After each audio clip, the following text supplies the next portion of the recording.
نبی کا دن منانے کا تعلق کس سے ہے؟ مذہب سے. اس کے لیے مذہب سے ثبوت چاہیے. اور بھائی آپ ہر سال 1 جنوری کو اپنی بیگم کے ساتھ ٹور پہ نکلتے ہو, گھومتے ہو, کھاتے ہو, پیتے ہو, آپ کہتے ہو یار ہماری شادی ہوئی تھی تو بیگم آج وہ دن دوبارہ آ گیا قسمت سے, چلو تھوڑا سا انجوائے کرتے ہیں. لوگ سالگرہ مناتے ہیں نا بیگم کے ساتھ, اس کو بدعت تھوڑی کہا جائے گا. وہ بھائی اس کا مذہب سے کیا تعلق ہے؟ وہ آپ کی نجی زندگی. آپ 1 جنوری کو مناؤ, 10 کو مناؤ, 5 کو مناؤ, 6 کو مناؤ, نہیں مناؤ, آپ کا دل چاہ رہا ہے کہ مناؤ تو مناؤ, نہیں دل چاہ رہا تو طلاق ڈے مناؤ. آپ ہمیں کیا ہے, ٹھیک ہے نا, جو مرضی دے مناؤ آپ, جو آپ کی نجی زندگی ہے. دن منانے پر گورنمنٹ کی طرف سے بھی کوئی پابندی نہیں, اللہ کی طرف سے بھی کوئی پابندی نہیں.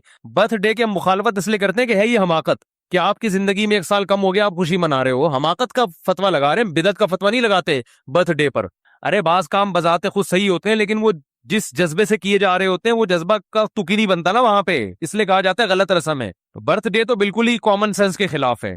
شادی بیاہ میں یہ ہوتا ہے کہ آپ کی فار ایگزامپل 1 جنوری کو شادی دوبارہ وہ آ گئی تو بھی اس کھوپڑی میں آنے والی چیز تو یہ بھی نہیں ہے سال ہو گیا تو کیا ہو گیا, کون سا تمیز سے گزرا ہے جو آپ جو ہے نا منا رہے ہو.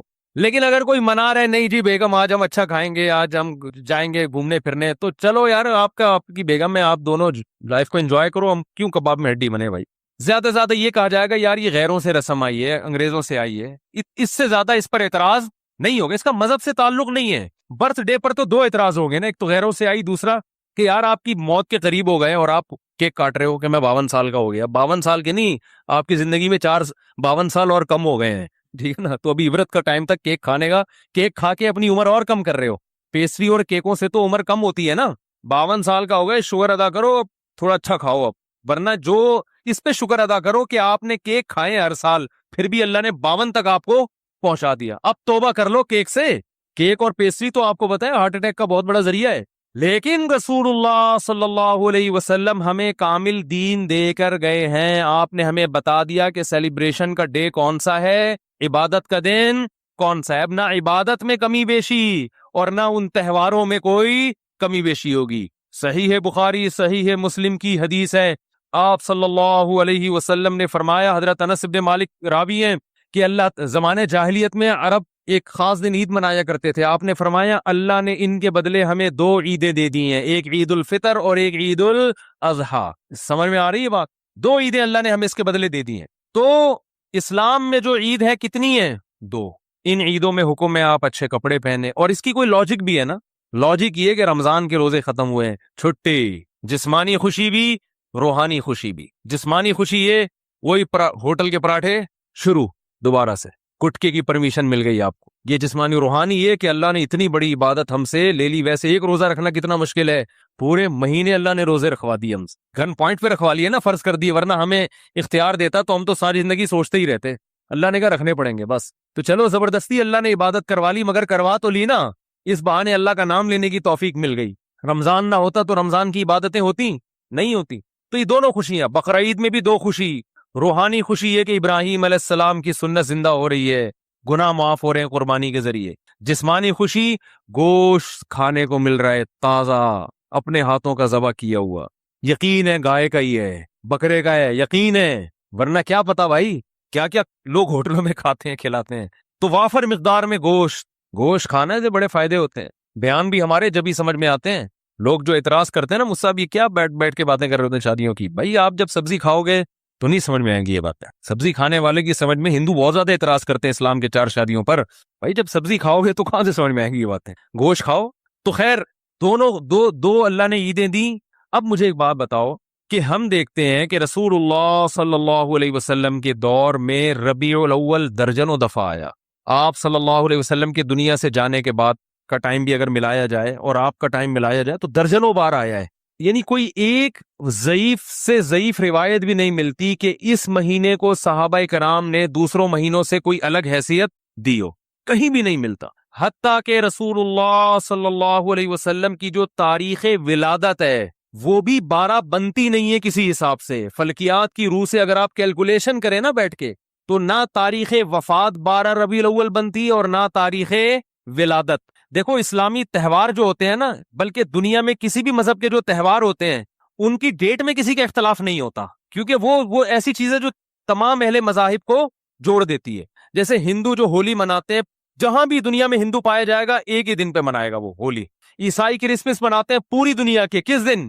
25 کو. تہواروں میں اختلاف کسی مذہب میں نہیں ہوتا. مسلمان عید الفطر مناتے ہیں 1 شوال کو. کسی بھی مسلک کا مسلمان ہوگا شوال کی پہلی تاریخ، کیا دیوبندی، کیا بریلوی، کیا اہل حدیث، کیا شیعہ، کیا سنی، کیا حتیٰ کہ جو یعنی جن کی صرف اسلام کی طرف اپنی نسبت کرتے ہیں وہ لوگ، چاہے اسلام سے ان کا تعلق ہو نہ ہو، عید تہوار 1 شوال. وہ الگ بات ہے 1 شوال میں فرق آتا ہے کہ ہمارے یہاں 1 شوال ایک دن پہلے تو وہاں ایک دن بعد، لیکن ہے 1 شوال. اور بقرعید 10 ذی الحج، ان میں کہیں اختلاف نہیں ہوتا.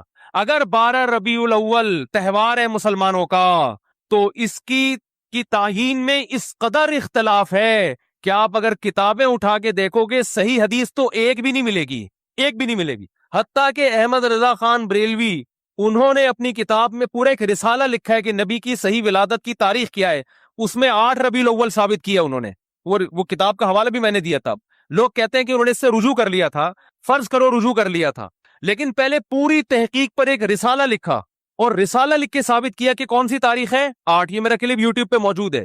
پھر اس سے رجوع کر رہے. اس کا مطلب کنفیوژن تو پیدا ہو گئی نا. تہواروں میں ایسی کنفیوژن بولو بھائی نہیں ہوتی. مجھے نہیں پتا رجوع کیا ہے کہ نہیں کیا، میں کہتا ہوں فرض کر لو رجوع کیا ہے. اول تو اتنے تحقیقی رسالے سے رجوع کرنا آسان نہیں ہوتا. ایک رسالہ ہے، صرف لکھا ہوا نہیں ہے، پوری تحقیق سے ثابت کیا انہوں نے.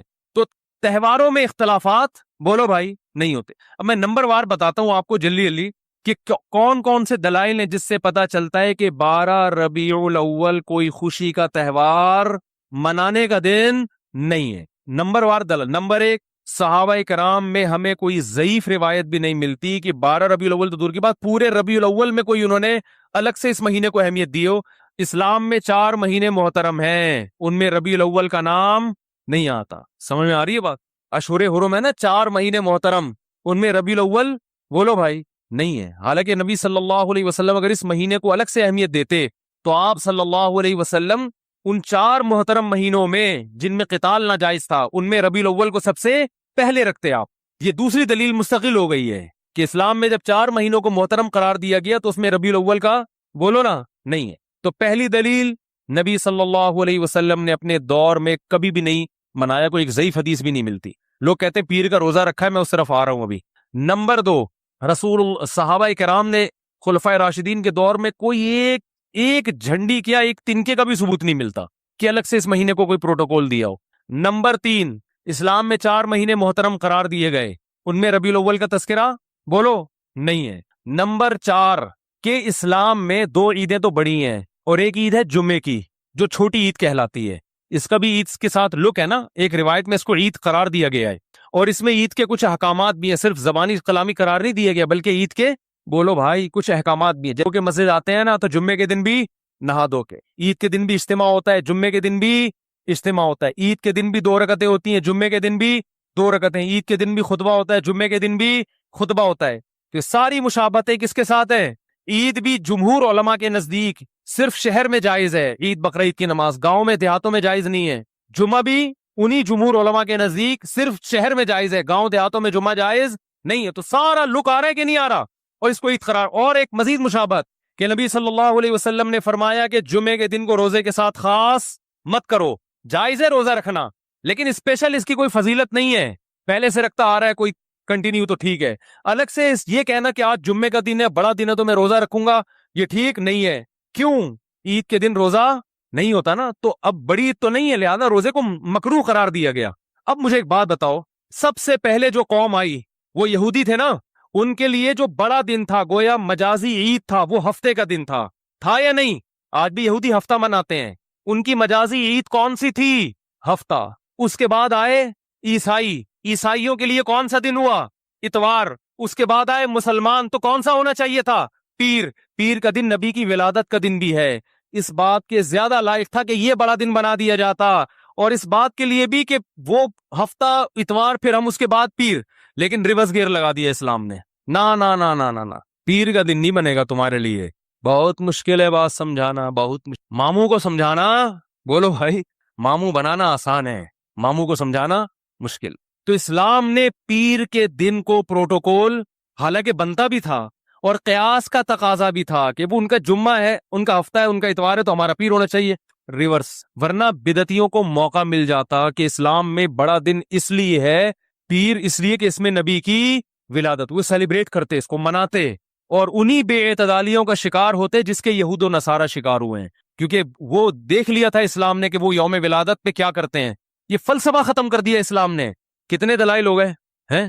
3 ہو گئے، 4 ہو گئے، جتنے بھی ہو گئے بعد میں لکھ لینا ہے اس کو، ہمیں عام کھانے سے مطلب ہے پیڑ گننے سے۔ بعض لوگ کہتے ہیں رسول اللہ صلی اللہ علیہ وسلم نے بھی اپنا یوم ولادت منایا ہے، اور آپ صلی اللہ علیہ وسلم پیر اور جمعرات کا روزہ رکھتے تھے۔ کسی نے پوچھا پیر کا روزہ کیوں رکھتے ہیں؟ آپ نے فرمایا میرا یوم ولادت ہے۔ پہلی بات یہ ہے کہ اس سے تو پیر کا دن منانا ثابت ہوا، 12 ربیع الاول کا روزہ تو پھر بھی ثابت نہیں ہوتا نا۔ 12 تاریخ کو تو آپ نے کہیں بھی نہیں ملتا، بلکہ اسی حدیث سے اگر آپ دلیل پکڑتے ہیں تو اسی حدیث سے تو ثابت ہوتا ہے کہ پھر پیر کو مناؤ۔ 12 ربیع الاول کو پھر بھی منانا ثابت نہیں ہوتا، کہیں بھی نہیں ہے کہ 12 تاریخ کو نبی نے روزہ رکھا ہو۔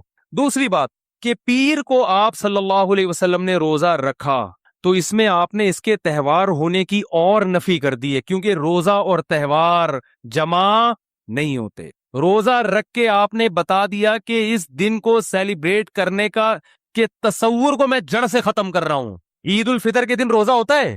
دیکھو پیر کا دن اس بات کی بھی امکان تھا کہ تہوار بھی ہو سکتا ہے اور نہیں بھی ہو سکتا، ہمیں دوسرے دلائل سے پتا چلا کہ یہ تہوار نہیں ہے، لیکن نبی صلی اللہ علیہ وسلم نے ان دلائل پر مہر لگا دی روزہ رکھ کے۔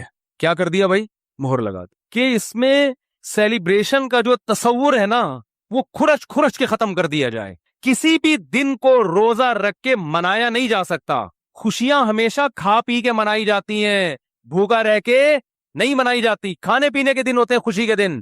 میں اس کی بہت سی مثالیں دیتا ہوں۔ آپ کا بیٹا پاس ہو گیا اچھے نمبروں سے، اتفاق سے، کراچی میں ہے تو ظاہر ہے پھروں سے پاس ہوا ہوگا، لیکن اس سے غرض نہیں، پاس ہو گیا، اچھے نمبر آ گئے اس۔ لوگ کہتے ہیں بہت خوشی ہوئی جی آپ کا بیٹا پاس ہو گیا، کچھ مٹھائی تو ہونی چاہیے۔ آپ کہتے ہیں ٹھیک ہے، خوشی میں کل صبح کا ناشتہ گول، نہ آپ نے صبح کا ناشتہ کرنا ہے نہ میں نے، بھوکا رہ کے سیلیبریٹ کریں گے، خوشی منائیں گے۔ کبھی ایسا دیکھا آپ نے؟ کیا ہو گیا بھائی؟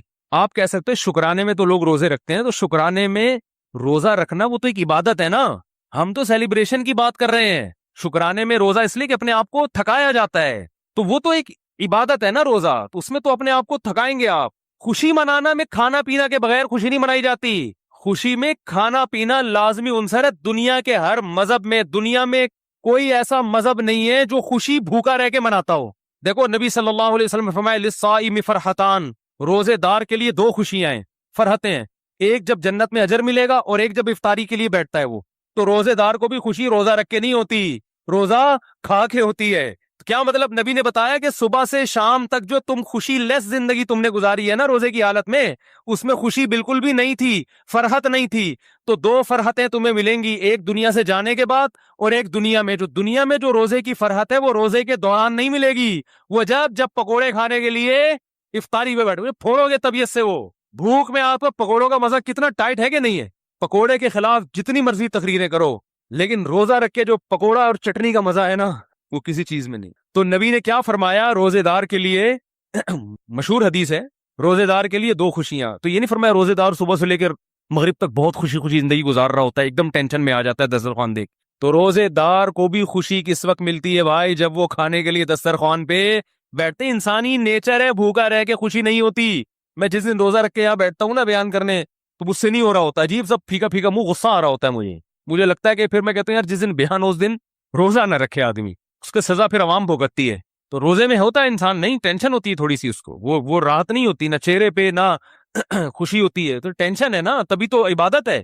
تو آپ کی جناب شادی ہوئی، لوگ کہہ رہے ہیں ماشاءاللہ ماشاءاللہ بھائی مبارک ہو، کچھ تو ہو جائے، تو آپ خوشی میں ولیمہ کھلاتے ہو، کیونکہ نبی نے بھی کیا کیا تھا؟ کھانا کھلایا تھا۔ روزہ رکھ کے نکاح کو سیلیبریٹ نہیں کیا۔ آپ نے یہ نہیں کہا کہ آج میرا نکاح ہوا ہے تو میرا بھی کل روزہ اور تمام صحابہ کا کل روزہ، ایسا نہیں۔ صحابہ عرض کرتے یا رسول اللہ آپ کا نکاح ہوا ہے، روزے تو ہم رکھتے ہیں لیکن یہ تو روزے کا موقع نہیں، یہ تو خوشی کا موقع ہے، اس میں تو کھانا کھلانا ہے۔ یہاں تک کہ نبی نے سفر میں نکاح کیا تو سفر میں آپ کے پاس ولیمے کے اسباب نہیں تھے، تو آپ نے صحابہ سے فرمایا، رخصتی ہوئی اگلے دن آپ نے صحابہ سے فرمایا کہ جس کے پاس کوئی کھانے کی اچھی چیز ہے دسترخوان پہ لے آؤ، سب مل کے کھائیں گے۔ ثاقب صاحب کراچی سے، بچپن میں گھر والے زیادہ پیسے نہیں دیتے تھے، ہم دوست ساتھ گھومنے جایا کرتے تھے، واپسی پر ٹیکسی سے اتر کر پتلی گلی سے بھاگ جاتے تھے، کتنے اچھے تھے، عجیب۔ تقریباً 72 ٹیکسیوں سے بھاگ چکے ہیں یار، انسان کے بچے بنو یار۔ ثاقب بھائی کراچی سے بات کر رہے ہو، آج ان غریب ٹیکسی والوں کا کچھ معلوم نہیں، کیا اس کا کفارہ ایسے ادا کر سکتے ہیں کہ میں نے اپنے دوست کو پیسے ادھار دیے تھے، اس بیچارے کے معاشی حالات اس قابل نہیں کہ وہ رقم واپس ادا کر دے، کیا وہ معاف کر کے ان ٹیکسی والوں کی طرف سے صدقہ کرنا ٹھیک ہے؟ ہاں وہ ٹھیک ہے، اس طرح سے صدقہ کر سکتے ہیں آپ، دل میں نیت کر لیں کہ یہ ٹیکسی والوں کی طرف سے ہے۔ ٹیکسی والا تو مل نہیں رہا آپ کو، 75-72 ٹیکسیاں ماشاء اللہ، تھوڑی بھی نہیں یار، گن کے بھی رکھی ہوئی اب 72۔ ثاقب بھائی کبھی ملیں اتوار کو آپ اثر میں نا، تو مجھے بتائیے گا، میں وہی ہوں۔ آج کیا تاریخ ہے ولید بھائی؟ آج ہفتہ ہے نا، آج 29 جون ہے، ہفتے کا دن ہے، تو میں ابھی کراچی میں ہی ہوں، آپ کل ملاقات کے سلسلے میں آ جائیں ثاقب بھائی تو بڑی خوشی ہوگی، میں پوچھوں گا، وہ یعنی کمال ہے نا یہ۔ ذیشان صاحب پاکستان سے پوچھتے ہیں، اگر میں امام ابو حنیفہ رحمہ اللہ تعالی کا فالوور ہوں، باقی سب مسائل میں ان کو مانتا ہوں، لیکن میں پھر بھی رفع الیدین کروں تو کیا یہ صحیح ہے؟ اصلاح فرمائیے۔ دیکھیے اگر مجتہد خود تحقیق کرے تو اپنی تحقیق پر عمل کرے، جو مجتہد نہیں ہے وہ پھر کسی دوسرے مجتہد کی تحقیق پر عمل کرے، پھر وہ اپنی رائے نہیں چلا سکتا۔ تو اگر آپ فقہ حنفی کو فالو کرتے ہیں تو فقہ حنفی میں تحقیق یہ ہے کہ رفع الیدین نبی کا پہلا عمل تھا، آخر میں نبی صلی اللہ علیہ وسلم کی نماز میں صرف تکبیر تحریمہ والا رفع الیدین رہ گیا تھا، پر بہت سارے قرائن ہیں، اس کو کئی دفعہ میں ایکسپلین کر چکا ہوں۔ تو اس لیے عام آدمی کی جو ہے نا میری تحقیق، یہ سب جملہ ہی غلط ہے کہ تیری کیا تحقیق ہے، تو ہے کون تحقیق کرنے والا؟ عام آدمی کو یہی کہا، میں آپ کو نہیں کہہ رہا، ایک جنرلی ایک بات کر رہا ہوں، یہ آج کل کے جتنے بھی مفکر آئے ہوئے ہیں نا، یہ زیرو ہیں علم میں۔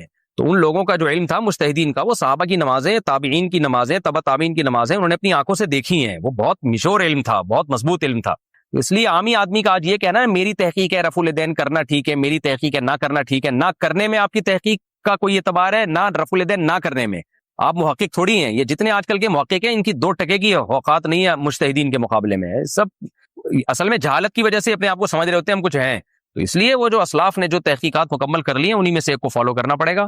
تو عامی آدمی کا یہی کام ہے کہ مجتہدین میں سے کسی کو فالو کرے، اور یہ کہنا میری تحقیق، آپ میں اتنا آپ کی تحقیق وحقیق کچھ نہیں ہے، تو جہالت کو آدمی اپنی تحقیق سمجھ رہا ہوتا ہے۔ تو اس لیے ایک کو فالو کریں، آپ رفع الیدین کرنا ہے تو پھر مکمل فقہ شافعی کو فالو کریں یا مکمل فقہ حنبلی کو فالو کریں۔ باقی اگر کوئی حنفی بھی رفع الیدین کر لے تو کوئی قیامت نہیں آ جائے گی، اس سے کچھ بھی نہیں ہوتا، کوئی کر لے تو کر لے، تو اس میں کوئی امام حنیفہ نے کوئی پابندی بھی نہیں لگائی اور لگا بھی نہیں سکتے تھے، کیونکہ بہرحال حدیث سے ثابت ہے نبی نے کیا ہے، تو امام صاحب کیوں حدیث کی مخالفت کریں گے؟ تو امام حنیفہ کا موقف یہ نہیں کہ رفع الیدین حرام ہے، ان کا موقف یہ کہ کرنے سے نہ کرنا بہتر ہے، کیونکہ آخری نماز جو نبی کی تھی اس میں بہت سارے قرائن ہیں، وہ صرف تکبیر تحریمہ والی تھی، تو نہ کرنا زیادہ بہتر ہے۔ باقی کوئی کر لے تو وہ بھی ناجائز نہیں ہے، تو اگر کرنا ہے تو اس میں کوئی حرج نہیں ہے، کوئی کر لے تو کر لے، نہیں کرے تو نہیں کرے۔ لیکن یہ کہنا میری تحقیق کی بیس پہ میں کر رہا ہوں، تو آپ کی تحقیق کی 2 ٹکے کی ویلیو نہیں ہے، اتنا آگے نہیں جانا چاہیے انسان۔ عالم شاہ کوئٹہ سے پوچھتے ہیں، اپنی جگہ پر کسی دوسرے بندے کو کام پر لگا کر خود سیلری حاصل کرنے کے بعد اس بندے کو کچھ کمیشن دے کر کام کروانا کیسا ہے؟ جائز ہے اگر ادارے کی طرف سے اس کی اجازت ہو۔ ارشاد بنگش پشاور سے، دبئی سے عمرہ کرنے 5 دن کے لیے جائیں تو نمازیں سفر والی پڑھیں گے یا پوری؟ اور اگر کسی نے پوری پڑھ لی تو غلط کیا بھائی، اور اگر سفر والی یعنی 5 دن کے لیے جائیں گے عمرہ کرنے تو ظاہر ہے مسافر ہے نا، کسی شہر میں 15 دن اسٹے کرنے کی نیت سے جب تک نہیں ٹھہریں گے تو اس وقت تک آپ مسافر ہی رہیں گے۔ اللہ نے میاں بیوی کو ایک دوسرے کا لباس قرار دیا، یہ ایک بڑی زبردست ایک پہچان ہے زوجین کی، میاں بیوی کی۔ لباس اس لیے کہ لباس کا کام ہوتا ہے آپ کے ان اعضاء کو چھپانا جو آپ کے لیے ضروری تو ہیں لیکن آپ دنیا کے سامنے اس کو دکھانا نہیں چاہتے، وہ آپ کی بے عزتی کا ذریعہ بنتے ہیں۔ تو اللہ تعالیٰ نے مرد میں بھی سیکشول ڈیزائرز رکھی ہیں، عورت میں بھی سیکشول ڈیزائرز رکھی ہیں، اور یہ ڈیزائرز انسان کی فطرت ہیں، لیکن فطرت کے باوجود کوئی بھی ان چیزوں کو نمایاں نہیں کرنا چاہتا۔ یعنی جیسے آپ نے جانور دیکھے ہوں گے، وہ کھلے عام اپنی اس خواہش کو پورا کر رہے ہوتے ہیں، تو مرد اور عورت میں اللہ نے یہ خواہش تو رکھی ہے، مگر وہ کوئی بھی یہ نہیں چاہتا شریف آدمی کہ میں اپنی اس خواہش کو اس طرح سے پورا کروں کہ لوگوں کو پتہ چل رہا ہو، اس میں انسان کی بے عزتی ہے، رسوا ہو جاتا ہے۔ تو اندرون خانہ ہی میاں بیوی ایک دوسرے کی اس خواہش کو پورا کرنے کا ذریعہ بنتے ہیں، اور وہ ایک دوسرے کے ایک ایسی خواہش کو جو ایک عیب سمجھی جاتی ہے دنیا کی نگاہوں میں، اس عیب کو اندرون خانہ پورا کر کے اس کے چھپا دیتے ہیں ان عیبوں کو۔ اگر وہ میاں بیوی ایک دوسرے کے لیے لباس نہ بنے اور ایک دوسرے کے اس عیب پہ پردہ نہ ڈالیں، یعنی ایک دوسرے کی خواہش کی تکمیل کا ذریعہ نہ بنے، تو اس بات کا امکان ہوتا ہے کہ یہ دونوں مرد بھی اور عورت بھی کسی اور طریقے سے اپنی خواہش پوری کر کے دنیا کے سامنے ذلیل اور رسوا ہو جائیں. ظاہر طوائف خانوں کا رخ کریں گے یا اور کسی طرح سے جو ہے نا زنا کی کوشش کریں گے, تو اس میں آخرت کی رسوائی بھی ہے اور بعض دفعہ دنیا کی رسوائی کا ذریعہ بھی بنتی ہے یہ چیز. رمضان کی راتوں میں الرفث الی نسائکم, اپنی عورتوں کی طرف بے پردہ ہو کے جانا یا بے لباس ہونا. ہن لباس لکم, وہ عورتیں یعنی تمہاری بیویاں تمہارا لباس ہیں. وانتم لباس لہن, اور تم ان کا لباس ہو. جب اسلام میں روزے فرض ہوئے تو حکم یہ تھا کہ افطاری کرنے کے بعد, جب آپ غروب آفتاب کے بعد افطاری کرتے ہیں نا, تو افطاری کرنے کے بعد جب تک آپ دوبارہ سو نہیں جاتے اس وقت تک آپ کو کھانے پینے کی اجازت ہے. اس وقت تک آپ کو کھانے پینے کی اجازت ہے. ایک بات, جیسے ہی آپ کی آنکھ لگ گئی دوبارہ اٹھے تو بس اب کھانا پینا آپ پر دوبارہ کیا ہو گیا, حرام ہو گیا, یعنی روزہ آپ کا شروع ہو گیا. ایک حکم تو یہ تھا. دوسرا یہ تھا کہ جیسے روزے کی حالت میں زوجہ سے ہم بستری کی اجازت نہیں تھی, اسی طرح رمضان کی راتوں میں بھی زوجہ کے قریب جانے کی اجازت نہیں تھی, اور اس پر کفارہ تھا کہ 60 روزے مسلسل رکھنے پڑیں گے آپ کو. تو بعض صحابہ سے یہ کوتاہی ہو گئی. ایک صحابی رسول اللہ صلی اللہ علیہ وسلم کے پاس ہے, بڑا دلچسپ واقعہ ہے. ان سے رمضان کی رات میں اپنی زوجہ سے ہم بستری ہو گئی, تو آپ صلی اللہ علیہ وسلم نے فرمایا وجہ کیا تھی, کیسے ہوا تم سے, کیوں ہو گیا یہ؟ تو انہوں نے فرمایا یا رسول اللہ, میری زوجہ کی پنڈلی میں نے دیکھی, اس پہ نظر پڑی, وہ انہوں نے کہیں اپنا پائنچا اوپر کیا تو بس میں جو ہے وہ برداشت نہیں ہوا اور میں مجھ سے جمع ہو گیا. تو آپ صلی اللہ علیہ وسلم مسکرائے اور آپ نے فرمایا کہ 60 روزے رکھو. انہوں نے فرمایا یا رسول اللہ, ایک روزہ نہیں, اتنا مشکل ہے ایک روزہ رکھنا, تو 60 کیسے رکھوں گا؟ آپ نے فرمایا جو ہے 60 مسکینوں کو کھانا کھلاؤ 2 ٹائم کا. انہوں نے عرض کیا یا رسول اللہ, میں تو خود مسکین ہوں, میرے پاس تو کھلانے کے پیسے نہیں ہیں. تو اب اسلام میں اصل حکم تو یہ ہے کہ اگر روزے کی حالت میں آپ زوجہ سے ہمبستری کر لیں تو لگاتار 60 روزے رکھنے پڑتے ہیں. اس کی اگر استطاعت نہیں, یعنی آپ بوڑھے ہیں, بیمار ہیں, تو پھر آپ 60 مسکینوں کو 2 ٹائم کا کھانا کھلائیں گے. اس کی استطاعت نہیں ہے تو اب کچھ نہیں کرنا, ابھی انتظار کرنا ہے کہ جب استطاعت پیدا ہو جائے تو 60 مسکینوں کو کھانا کھلانا ہے آپ نے, ورنہ بیٹھے رہے آرام سے. لیکن نبی صلی اللہ علیہ وسلم نے ان کی دلجوئی کے لیے اور کہ چلو کچھ تو تھوڑی بہت ان کو سزا ملے, تو آپ صلی اللہ علیہ وسلم نے ان کو حکم دیا کہ اچھا چلو 60 مسکینوں کو کھلا بھی نہیں سکتے, غریب ہو, تو پھر ایسا کرو کہ صحابہ کو حکم دیا. اچھا پھر انہوں نے فرمایا کہ آپ صلی اللہ علیہ وسلم نے فرمایا کہ ٹھیک ہے, صحابہ کو حکم دیا ان کے لیے کچھ چندہ کرو اور ان کو دو تاکہ یہ کسی غریب کو صدقہ کر دیں, کچھ تو تلافی ہو نا جو غلطی ان سے ہوئی ہے. تو صحابہ نے سب نے کچھ چندہ کیا اور ان صحابی کو پکڑایا کہ بھائی مدینہ میں کسی مسکین کو صدقہ کر دو. تو انہوں نے عرض کیا یا رسول اللہ, مجھ سے زیادہ مسکین کو صدقہ کروں میں, یعنی سب سے بڑا مسکین تو میں ہی ہوں. تو آپ صلی اللہ علیہ وسلم ہنس پڑے اور آپ صلی اللہ علیہ وسلم فرمائے جاؤ کھاؤ, ٹھیک ہے نا, کھاؤ اور اپنے اہل و عیال کو کھلاؤ.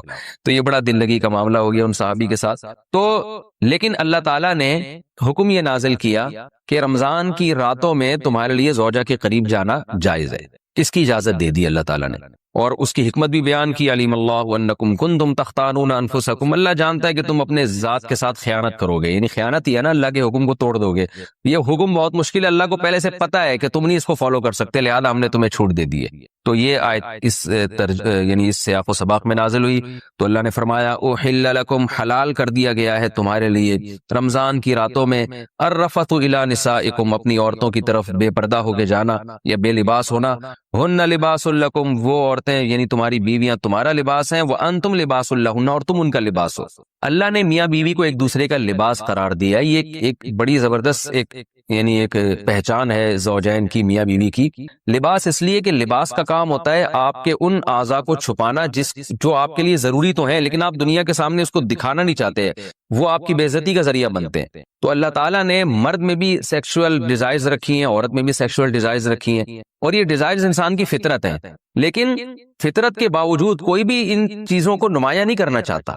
یعنی جیسے آپ نے جانور دیکھے ہوں گے, وہ کھلے عام اپنی اس خواہش کو پورا کر رہے ہوتے ہیں. تو مرد اور عورت میں اللہ نے یہ خواہش تو رکھی ہے, مگر وہ کوئی بھی یہ نہیں چاہتا شریف آدمی کہ میں اپنی اس خواہش کو اس طرح سے پورا کروں کہ لوگوں کو پتہ چل رہا ہو. اس میں انسان کی بے عزتی ہے, رسوا ہو جاتا ہے. تو اندرون خانہ ہی میاں بیوی ایک دوسرے کی اس خواہش کو پورا کرنے کا ذریعہ بنتے ہیں, اور وہ ایک دوسرے کے ایک ایسی خواہش کو جو ایک عیب سمجھی جاتی ہے دنیا کی نگاہوں میں, اس عیب کو اندرون خانہ پورا کر کے اس کے چھپا دیتے ہیں ان عیبوں کو.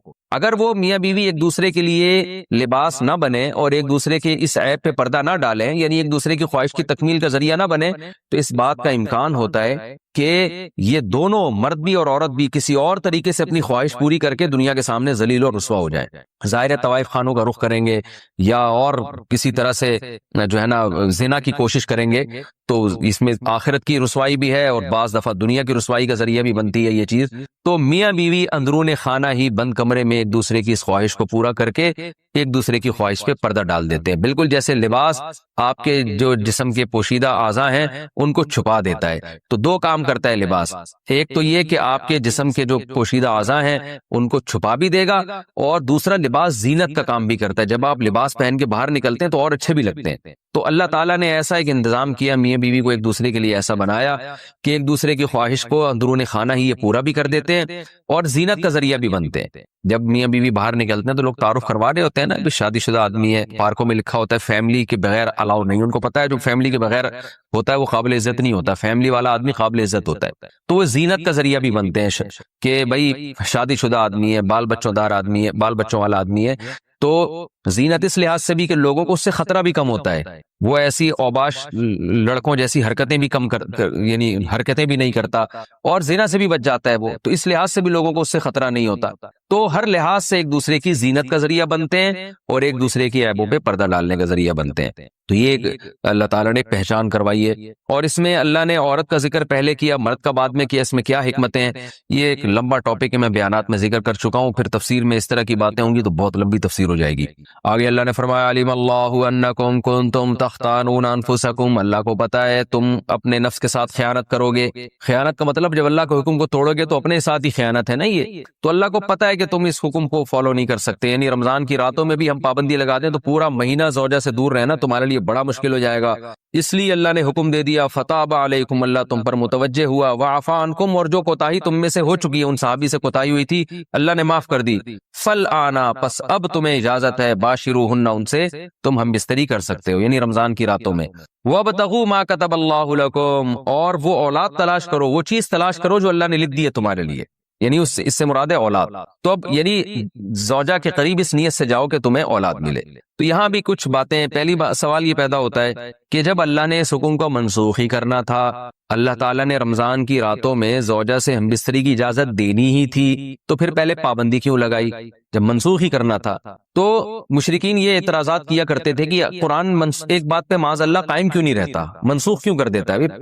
اس کا مطلب ہے کہ یہ اللہ کا حکم نہیں ہے بلکہ یہ تو نبی نے اپنی طرف سے بنایا ہوا ہے, کیونکہ نبی جو ہے نا وہ حکم چینج کرتے رہتے ہیں. تو یاد رکھیں ایسا نہیں ہے, قرآن جب کسی حکم کو منسوخ کرتا ہے تو قرآن میں پہلے گزر چکا نا, ما ننسخ من آیت او ننسیها ناتی بخیر منها او مثلها. بعض دفعہ حکمتیں ہوتی ہیں, اللہ کے علم میں تو یہ ہوتا ہے کہ میں نے اس حکم کو چینج کرنا ہے, لیکن اللہ تعالیٰ پہلے ایک حکم نازل کرتے ہیں یہ بتانے کے لیے کہ ہماری اصل منشا تو یہ تھی کہ یہ حکم نازل ہو, لیکن پریکٹیکلی کروایا گیا کہ تم کمزور ہو تو, اور کمزوری کی وجہ سے تم اس حکم کو فالو نہیں کر سکتے, تو اللہ کتنا غفور الرحیم ہے, اپنے اصل قانون کو چینج کر رہا ہے. تو اگر شروع ہی سے یہ حکم نازل ہوتا نا کہ رمضان کی رات میں زوجہ کے قریب جانے کی اجازت ہے, تو یہ جو اللہ کی ایک رحمت اپنے بندوں کے اوپر ہے, یہ رحمت نمایاں نہ ہوتی کہ اللہ اپنے بندوں, اللہ کی یعنی اللہ تعالیٰ نے بھی حکام میں لچک رکھی ہے, اور اپنے بندوں کے مزاج کی اور اپنے بندوں کے جو ہے وہ طبیعت کی اور ان کی طاقت اور قوت کو دیکھ کر اللہ نے حکام بنائے.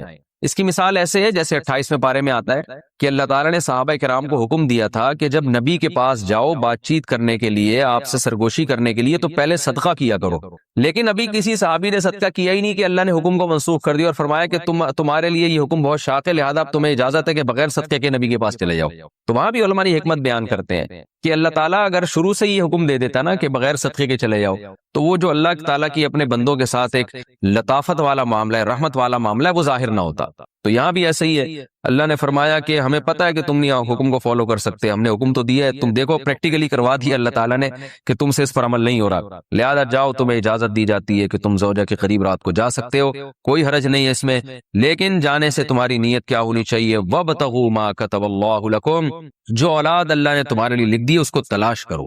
تلاش کا مطلب نیت کرو کہ شاید اللہ مجھے اس سے نیک صالح اولاد دے دے۔ اس سے انسان اس پتہ چلتا ہے کہ اسلام اولاد کی کثرت پر کتنا حریص ہے، اور اللہ تعالیٰ کتنا چاہتے ہیں کہ اہل ایمان کی نسل بڑھے۔ قرآن میں ایک اور جگہ پر اللہ تعالیٰ نے زوجہ سے ہم بستری کا ذکر کیا تو وہاں بھی اولاد کا تذکرہ کیا ہے۔ وَقَدِّمُوا لِأَنفُسِكُمْ، فرمایا کہ حالت حیض میں تم زوجہ کے قریب نہیں جا سکتے، لیکن جب تم زوجہ کے یعنی جب پاک ہو جائے تو پھر زوجہ کے قریب جاؤ۔ وَقَدِّمُوا لِأَنفُسِكُمْ، اور اپنی ذات کے لیے آخرت میں ذخیرہ کرو۔ تو یہاں بھی مفسرین کہتے ہیں کہ اس سے مراد ہے کہ اولاد پیدا کرنے کی نیت سے جاؤ تاکہ وہ آخرت میں تمہارے لیے ذخیرہ بنے۔ تو فیملی پلاننگ کی جو دعوت ہے نا، اس کا قرآن و سنت سے دور دور کا بھی کوئی واسطہ نہیں ہے۔ جیسے ڈاروین کا جو نظریہ ہے نا کہ انسان بندر سے وجود میں آیا ہے، یہ اسلام کے بالکل اگینسٹ ہے۔ اسلام نے صاف لفظوں میں کہا ہے، اور صرف قرآن نے نہیں، تورات اور انجیل میں بھی یہ بات ہے کہ براہ راست اللہ نے حضرت آدم کو مٹی سے پیدا کیا، اور پھر ان کی پسلی سے اللہ نے اماں ہوا کو پیدا کیا۔ یہ انسان بندر کی کوئی ترقی یافتہ شکل ہرگز نہیں ہے۔ بندر بالکل ایک الگ نسل ہے، وہ ٹھیک ہے اس کی بہت ساری چیزوں میں انسان سے مماثلت ہے، وہ ایک الگ بات ہے، لیکن اور مماثلت اس لیے کہ اللہ نے قرآن میں فرمایا کہ امم امثالکم، قرآن میں ایک جگہ آتا ہے کہ یہ جتنے بھی انسان مخلوق ہے نا، یہ تمہاری طرح کی ایک امت ہے، یعنی ان میں اللہ تعالیٰ نے بہت ساری چیزیں سیم رکھی ہیں تاکہ انسان ان سے مانوس ہو۔ اگر یہ جانور کوئی الگ ہی خلائی مخلوق ہوتے تو پھر انسان جو ہے نا ان جانوروں سے مانوس نہ ہوتا، ان میں دلچسپی نہ لیتا۔ جیسے کوئی جن کو دیکھ کے لوگ ڈر جاتے ہیں تو ایسے شیر کو دیکھ کے بھی لوگ ڈر جاتے ہیں۔ تو اللہ نے کچھ نہ کچھ مماثلت اس نیت سے رکھی ہے کہ انسانوں میں اور جانوروں میں کچھ مماثلت رہے کہ انسان کو تھوڑی بہت ان سے انسیت ہو۔ تو اسی طرح یہ جو فیملی پلاننگ کی جو دعوت ہے کہ بچے دو ہی اچھے اور نسل کو کم کرو، یہ اسلام کے بالکل اگینسٹ ہے۔ تو اب دیکھیں ٹاپک اولاد کا چل نہیں رہا، لیکن بات آئی ہے زوجہ کے قریب جانے کی، تو اللہ نے بتا دیا کہ یہ تو عمل ہی اس لیے رکھا گیا ہے کہ یہ اصل میں تو اس کا مقصد ہی اولاد ہے۔ باقی فیملی پلاننگ کن صورتوں میں جائز ہے، کن صورتوں میں ناجائز ہے، کب مکروہ ہے، کب حرام ہے اور کب مستحب ہے، یہ اس کے ایک الگ احکام ہے جو میں بیانات میں بتاتا رہتا ہوں، وہ آپ کسی بھی علماء سے آپ پوچھ سکتے ہیں، اس کا بھی تفصیل کا یہاں موقع نہیں ہے۔ تو ایک حکم تو یہ منسوخ کیا گیا، دوسرا وَكُلُوا وَاشْرَبُوا حَتَّى يَتَبَيَّنَ لَكُمْ، رمضان کی راتوں میں تو کھانے پر پابندی تھی کہ اگر آنکھ لگ گئی تو اب بس گئے، تو بعض صحابہ جو تھے وہ غلطی سے ان کی آنکھ لگ گئی، اٹھے تو پتہ چلا بھئی یہ تو اب تو کھانا پینا حرام ہو گیا، وہ 24 گھنٹے کا روزہ ہونے لگا ان کا۔ تو اللہ نے فرمایا اب تمہیں اجازت دی جا رہی ہے، کلوا واشربوا، کھاؤ اور پیو، حتیٰ یہاں تک کہ یتبین لکم الخیط الابیض من الخیط الاسود، کہ تمہارے لیے سفید دھاگا سیاہ دھاگے سے ممتاز اور جدا ہو جائے فجر کے وقت سے۔ یعنی سیاہ دھاگا سے مراد ہے کہ دھاگے سے مراد ہے لائن۔ جب مشرق کی طرف سورج نکلنا شروع ہوتا ہے نا فجر کے وقت میں، تو پہلے تو اندھیرا ہوتا ہے، جب سورج نیچے ہوتا ہے، جیسے ہی سورج اوپر آتا ہے تو ایک روشنی ایسے سیدھی پھیلتی ہے، یوں نیچے سے اوپر کی طرف ایسے، تو عمود جسے کہتے ہیں۔ جب یہ روشنی ہوتی ہے تو اس کو صبح کاذب کہتے ہیں، جھوٹی صبح، یہ صحیح صبح نہیں ہے۔ پھر کیا ہوتا ہے کہ پھر ایک روشنی اس طرح پھیلنا شروع ہوتی ہے، یعنی ایسے اس طرح جو ہے نا لائن کی شکل میں، سیدھی لیٹی بھی جسے لائن کہتے ہیں، اس طرح جو روشنی پھیلتی ہے وہ صبح صادق ہوتی ہے۔ اور ان دونوں لائنوں کے درمیان جو فرق ہے نا، وہ تقریباً کراچی اور پاکستان میں 15 سے 20 منٹ کا ہوتا ہے، یعنی صبح کاذب جھوٹی صبح اور صبح صادق میں۔ تو یہ جو لائن پھیلتی ہے اس کو خیط ابیض قرآن کہہ رہا ہے، یعنی سفید دھاگا کالے دھاگے سے۔ کالے دھاگے مطلب پہلے جو بالکل سیاہ تھا وہ کالی لائن تھی، اب اس میں ایک سفید لائن آ گئی۔ تو سفید لائن جب بالکل ممتاز ہو جائے، صاف پتہ چل جائے کہ وائٹ جو ہے نا روشنی پھیلنا شروع ہو گئی ہے ایسے لائن یوں کر کے، تو یہ سفید دھاگا ہے اور وہ کالا دھاگا ہے، یعنی جو کالے دھاگے میں وہ سفید دھاگا ممتاز نظر آنا شروع ہو جائے تو اللہ فرماتے ہیں اس وقت تک تم کھا سکتے ہو، جس کو ہم سحری کا وقت کہتے ہیں کہ سحری کا وقت اب ختم ہو گیا ہے، سحر کا وقت، اور اب جو ہے صبح کا وقت شروع ہو گیا اور فجر کی نماز کا وقت بھی شروع ہو گیا، جس کو عربی میں فجر کا وقت بھی کہتے ہیں۔ تو یہ من الفجر جو ہے نا، یہ کب نازل ہوا؟ پہلے تو اتنی آیت نازل ہوئی تھی کہ تمہارے لیے سفید دھاگا سیاہ دھاگے سے ممتاز ہو جائے۔ تو یہاں بھی اللہ نے ایک اپنی رحمت کا معاملہ کیا، کیونکہ یہ کنایا ہے صبح صادق سے۔ تو ہوا یہ کہ ایک صحابی بیچارے رات کو بیٹھ گئے، وہ اپنے تکیے پہ نا کالا دھاگا اور سفید دھاگا رکھ کے، اور صبح دیکھنے لگے کہ جب یہ دونوں میں فرق پتہ چلے گا تو میں کھانا پینا بند کر دوں گا۔ تو نبی صلی اللہ علیہ وسلم نے ان کو فرمایا کہ بھائی اس سے مراد صبح صادق ہے، یہ نہیں کہ واقعی سفید دھاگا لے کے بیٹھ جاؤ۔ تو پھر اللہ تعالیٰ نے من الفجر کا لفظ بھی آسمان سے نازل کیا، صرف من الفجر یہ لفظ نازل ہوا کہ اس سے مراد کیا ہے؟ فجر۔ ثم اتموا الصیام الی اللیل، تو اس وقت تک تم کھا سکتے ہو، اس کے بعد مکمل کرو روزوں کو رات تک۔ قتل کب حلال ہے کب حرام ہے، اس میں اسلام نے خود احکام دیے ہیں، ہمیں اپنے کلچر کو فالو کرنے کی اس میں اجازت نہیں ہے. انسانی جان کا قتل اتنی ہلکی چیز نہیں ہے کہ آپ کہہ دیں کہ یہ ہماری غیرت کے خلاف کام ہوا ہے لہذا ہم کیا کر دیں گے, جان سے مار دیں گے. یہ خون اللہ نے ہماری رگوں میں پیدا کیا ہے. اس خون کو بہانے کی نہ باپ کو اجازت نہ بھائی کو اجازت. کیونکہ سوشل میڈیا بہت کامن ہو گیا ہے, گاؤں گاؤں میں, گھروں گھروں میں, فیس بک, یوٹیوب, موبائل فون, اینڈرائڈ جو سافٹ ویئر ہے وہ ہر جگہ پہنچ چکا ہے. اس سے کیا ہو رہا ہے, مرد اور عورت کے رابطے اب وہ نہیں رہے کہ کسی گاؤں میں کوئی لڑکی تھی تو وہ گاؤں کی چار دیواری کے اندر ہی ہے, وہ ساری دنیا دیکھ رہی ہے موبائل پہ. گھروں سے لڑکیوں کے بھاگنے کے واقعات بھی آ رہے ہیں, کورٹ میرج کے واقعات میں بھی اضافہ ہو گیا ہے. تو کئی کیسز ایسے سامنے آئے ہیں کہ لڑکی نے گھر سے بھاگ کے کسی کے ساتھ شادی کی اور باپ اور بھائیوں نے لڑکی کو بھی مار دیا اور اس بندے کو بھی مار دیا. میں نہیں کہہ رہا کہ گھر سے بھاگ کے شادی کرنا کوئی اچھا کام ہے, لیکن خوب سمجھ لو کہ گھر سے بھاگ کے شادی کرنا اگر برا کام ہے تو اس بیس پہ دونوں یا کسی ایک کو قتل کر دینا اس سے ہزارہا زیادہ برا کام ہے. کسی کتاب میں نہیں لکھا, نہ قرآن میں, نہ حدیث میں, نہ کسی فقہ میں, کہ لڑکی اگر گھر سے بھاگ کے پراپر شادی کرتی ہے تو آپ غیرت کے نام پہ اس کو قتل کر دیں. کہیں بھی نہیں ہے یہ. غیرت کے بھی کچھ اصول ہیں اسلام میں, ان سے آپ کو باہر نکلنے کی اجازت نہیں ہے. اور کمال کی بات ہے, بعض یہ کام وہ لوگ کر رہے ہوتے ہیں جو اپنی بیٹی کو ایجوکیشن میں پڑھا رہے ہیں, وہاں غیرت نہیں آئی ہے بھائی. وہ 10 لڑکوں میں جا کے بیٹھ رہی ہے, وہاں غیرت نہیں آئی. اس کے پاس فیس بک ہے, سوشل میڈیا استعمال کر رہی ہے, 20 لڑکوں کو صبح شام دیکھ رہی ہے, وہاں غیرت بولو نہیں آئی. وہ جب نکاح کر رہی ہے تو کیا آ رہی ہے, غیرت. دوسری بات, جب وہ بالغ ہوئی تھی تو وہاں غیرت نہیں آئی کہ لڑکی بالغ ہو گئی اس کی شادی کر دو ٹائم پہ. پھر جب اس نے بتایا کہ میں فلاں جگہ شادی کرنا چاہتی ہوں تو غیرت کا تقاضا یہ ہے کہ جہاں وہ چاہ رہی ہے وہاں اس کی شادی کی جائے. بتاؤ یہ غیرت ہے کہ شادی اس کی جہاں وہ چاہتی ہے وہاں کرنا غیرت ہے؟ یعنی یہ بے غیرتی ہے کہ جہاں وہ چاہ رہی ہے شادی کریں, یا اپنی مرضی سے اس کے متھے کوئی مرد لگا دینا, یہ بے غیرتی ہے؟ مجھے بتاؤ میرے بھائی. ایک بچی چاہتی ہے کہ میری فلاں جگہ شادی کی جائے, اس کو پتا ہے کہ میں اپنے باپ اور بھائی کے سامنے یہ بات ذکر نہ اپنی ماں سے کہہ سکتی ہوں, جان سے مار دیں گے مجھے. کہ کیا یہ اسلام ہے؟ بولو نا کیا ہو گیا. ہم غیر مسلموں کو کہتے ہیں کہ تم قرآن کو فالو کرو, تم رسول کی تعلیمات کو فالو کرو, لیکن جب قرآن آپ کے اگینسٹ جا رہا ہوتا ہے تو پھر ہمارا کلچر, اس کا مطلب اسلام کو اتنا ہی فالو کیا جا رہا ہے جتنا آپ کا کلچر اجازت دیتا ہے. تو یہ اسلام نہیں ہے, یہ کیا ہے, یہ کلچر ہے. ہمارے نبی صلی اللہ علیہ وسلم کے دور میں بھی ایسے واقعات ہوئے. لڑکی کا ولی چاہتا تھا کہ اس کا نکاح کہیں اور ہو اور لڑکی چاہتی اس کا نکاح بولے کہیں اور. ایسے کیس ہمارے نبی کی مجلس میں آئے ہیں, صحیح حدیث ہیں. ہمارے نبی نے تو لڑکی کو یہ نہیں کہا کہ یہ تو غیرت کے خلاف کام کر رہی ہے, یہ کیوں کہہ رہی ہے مجھے فلاں جگہ شادی کرنی ہے. بھائی محمد صلی اللہ علیہ وسلم سے زیادہ کوئی غیرت مند ہو سکتا ہے؟ تو آپ کو تو غضبناک معاذ اللہ ہو جانا چاہیے تھا کہ ایک لڑکی, ایک نوعمر بچی تھی, اس نے یہ بولا کیوں کہ میں وہاں نکاح کرنا چاہتی ہوں؟ یہ بولا کیوں اس نے؟ یہ اپنی ماں سے یہ کیوں ذکر کیا اس نے؟ نہ تو نبی نے اس کو غیرت کے طعنے دیے, نہ نبی صلی اللہ علیہ وسلم نے اس لڑکی کے ولی کو یہ کہا کہ تم گن پوائنٹ پہ اس کی وہاں شادی کراؤ جہاں تم چاہتے ہو, اس کی مرضی کی پرواہ نہ کرو. بلکہ بالکل ہمارے معاشرے کے الٹ کام ہوا ہے کہ بچی چاہتی تھی کسی غریب صحابی سے نکاح کروں میں, اس کے ولی چاہتے تھے مالدار صحابی سے, اور مالدار صحابی مغیرہ ابن شعبہ.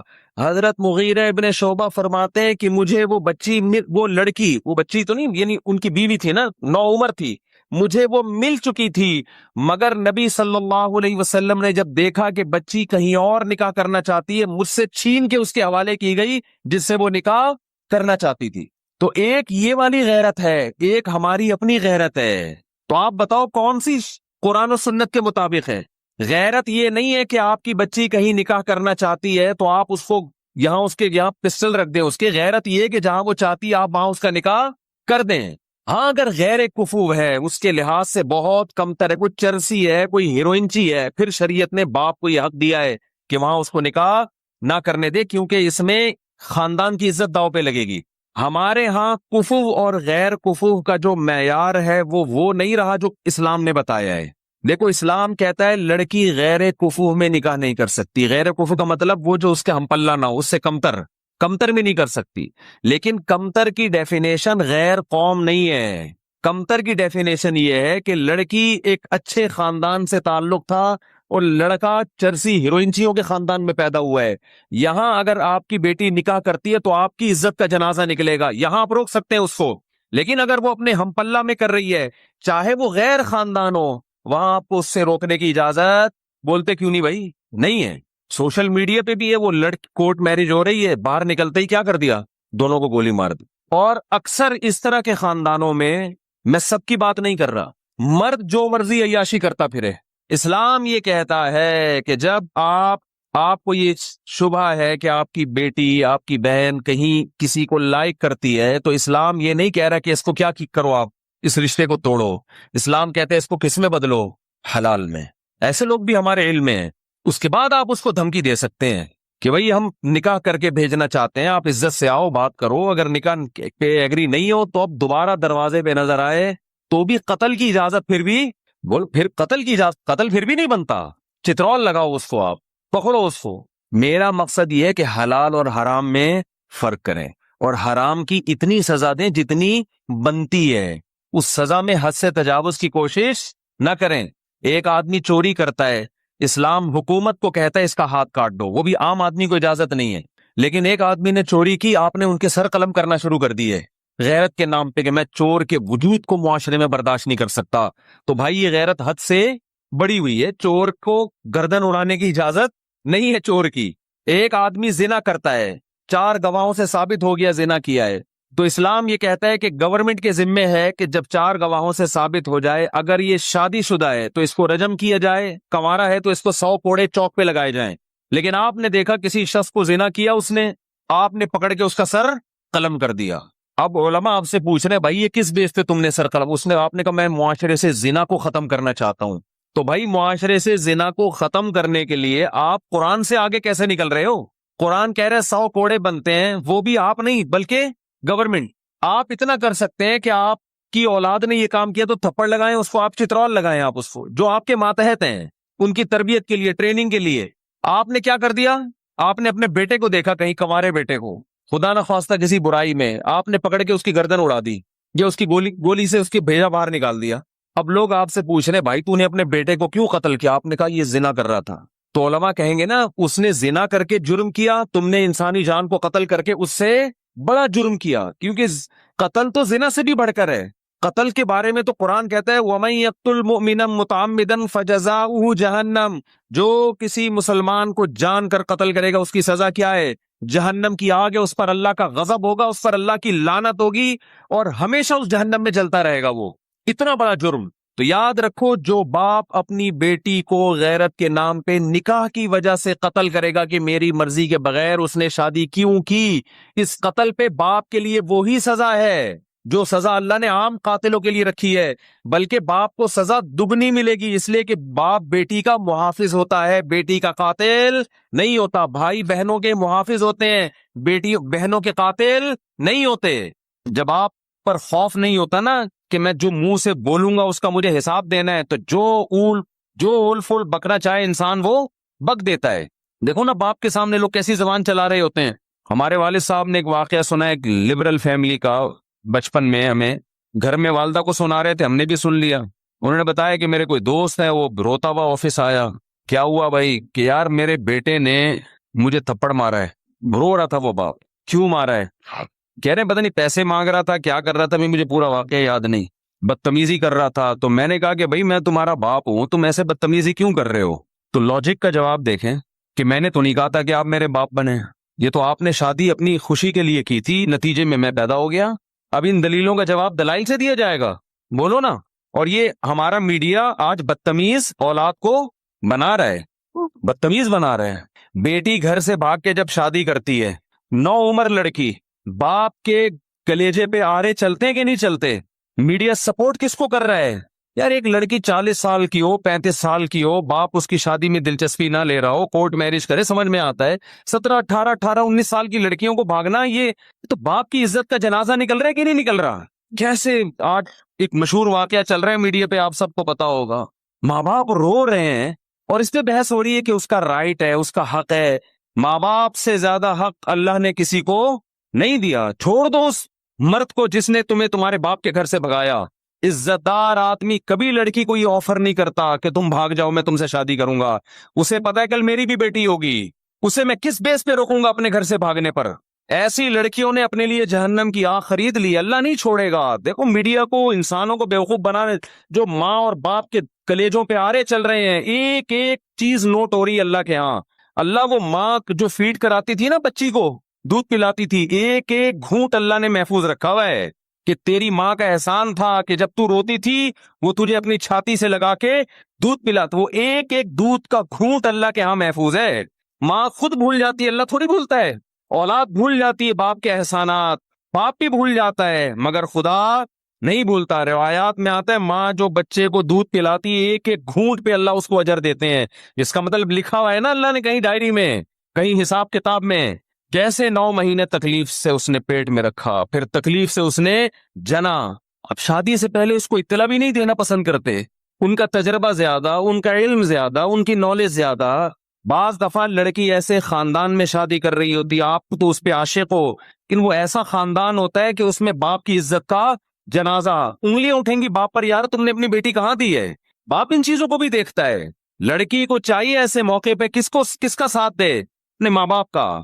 اپنے اگر حق اس کو دیا بھی ہے اس سے دستبردار ہو جائے, بولے میں اپنے ماں باپ کو نہیں چھوڑ سکتی. اور ایسی لڑکیاں ہیں الحمدللہ معاشرے میں, لیکن ہمارا میڈیا ان کو بھی کیا بنا رہا ہے, باغی. دیکھو قانون کے لحاظ سے کچھ چیزیں ایسی ہوتی ہیں کہ وہ کسی کا رائٹ ہوتی ہیں, لیکن غیرت اور حمیت کے لحاظ سے غیرت اور حمیت اجازت نہیں دیتی. انسان ماں باپ کے لیے اپنے حقوق چھوڑ دیتا ہے, چھوڑ دینے چاہیے. رسول اللہ صلی اللہ علیہ وسلم نے ارشاد فرمایا, صحیح حدیث ہے, کہ اگر ماں باپ بیوی کو طلاق دینے کا کہیں تو کیا کرو. حدیث میں آتا ہے کہ بیوی کو چھوڑ دو. اگرچہ علماء نے اس کی کچھ تفصیل بیان کی ہے کہ بشرطے کہ بیوی آپ کے ماں باپ کے ساتھ ظلم کر رہی ہو, بدسلوکی کر رہی ہو. آج اتنا لبرلزم ہمارے معاشرے میں پھیل گیا ہے, باپ اور ماں کے حقوق نہیں ہے, انسانیت کے حقوق کی بات ہو رہی ہے. تو انسان میں وہ ماں باپ داخل نہیں ہے کیا؟ کہہ رہے ہر شخص کا رائٹ ہے وہ جو مرضی کرے. بالکل رائٹ نہیں ہے. یہ انگریزوں کے ہاں ہے جن کے نہ باپ کا پتہ نہ ماں کا پتہ, نہ بھائی بہنوں کا پتہ. اسلام میں ایسا نہیں ہے. بھئی تمہارا باپ بھی ہے, تمہاری ماں بھی ہے, تمہارے بہن بھی ہے, تمہارا بھائی بھی ہے, تمہارا چاچا بھی ہے, تمہارے بھانجے بھتیجے بھی ہیں. جن کے فیملی سسٹم تباہ ہو گیا ان کے ہاں یہ باتیں اچھی لگتی ہیں, لیکن اللہ نے ہمیں خاندانوں کی شکل میں پیدا کیا ہے تو ہمیں ان کی رعایت بولو کرنی ہے. آپ انگریز سے قانون کیوں لے رہے ہو؟ اور اگر لینا ہے تو پھر پورا لو. ان کے ہاں وراثت بیٹوں کو نہیں ملتی, ان کے ہاں وراثت جس کو وہ دینا چاہے دے دے. کتوں کو دینا چاہے کتوں کو ملے گی, کچھ کہے بغیر مر گیا تو بینک لے جائے گا اس کو. وراثت لینے اولاد آ جائے گی کہ اسلام کہتا ہے میری وراثت, میرے باپ کی وراثت میں کس کا حق ہے, میرا حق ہے. تو اسلام تو یہ بھی کہتا ہے کہ آپ رشتہ توڑ دو اپنا ماں باپ کی وجہ سے. میاں بیوی کا کتنا قریبی رشتہ ہے, اسلام کہتا ہے لیکن نہیں, بیوی پہ ترجیح کس کو دینی ہے, ماں کو. بیوی پہ ترجیح کس کو دینی ہے, باپ کو. باپ اور بیوی, ماں اور بیوی میں جب تضاد ہوگا تو آپ نے کس کی طرف جانا ہے, ماں باپ کی طرف جانا ہے. وہ پہلے ہیں, یہ بعد میں ہے. ہاں ہم یہ نہیں کہہ رہے کہ ظلم کرنا شروع کر دیں بیوی پر ماں کے کہنے پر. بعض مائیں بڑی ظالم ہوتی ہیں, ہم تو ساسوں کے بارے میں بیان کرتے رہتے ہیں اور ہمیں ساسوں کا آپ سے زیادہ پتہ ہے, آپ کو نہیں پتا. اللہ کا شکر ہے ہمارے پاس ساسیں الحمدللہ ماؤں کی جگہیں قابل احترام ہے, لیکن آپ سے زیادہ ہیں. ہمیں ساسوں کا تجربہ آپ سے زیادہ. ہمیں تو جب کوئی دعوت پہ بلاتا ہے کہتے ہیں اپنے سسر کو بھی لے کر آئیں, تو میں کہتا ہوں کون سے والے. آپ کو نہیں یہ کہنا پڑتا, آپ لے آتے ہیں اپنے سسر کو. ہم پوچھتے ہیں بھائی کون سے والے, وہ کہتے ہیں یار یہ تمہارے ساتھ یہ مسئلہ. ہمارے ایک رشتے دار نے مجھے دعوت پہ بلایا کہ آپ بھی آئے, اپنے سسر کو بھی لے آئے. میں نے کہا کون سے والے, کہنے یار یہ تمہارے یہ ہیڈی کی ختم نہیں ہوتی, کون سے والے. سالوں کو بلائیں, کون سے والے. بیگم کو بلائیں, کون سی والی. ہدیہ کوئی لے کر آتا ہے یہ کیک آپ کے گھر کا, کون سے والے. کہتے یار شادی آپ نے کی, ٹینشن میں ہمیں دے رہے ہو. تو پہلے تو میں بیٹھ کے کاٹ رہا ہوتا تھا کیک نا, ایک کیک آ گیا اب اس کے اتنے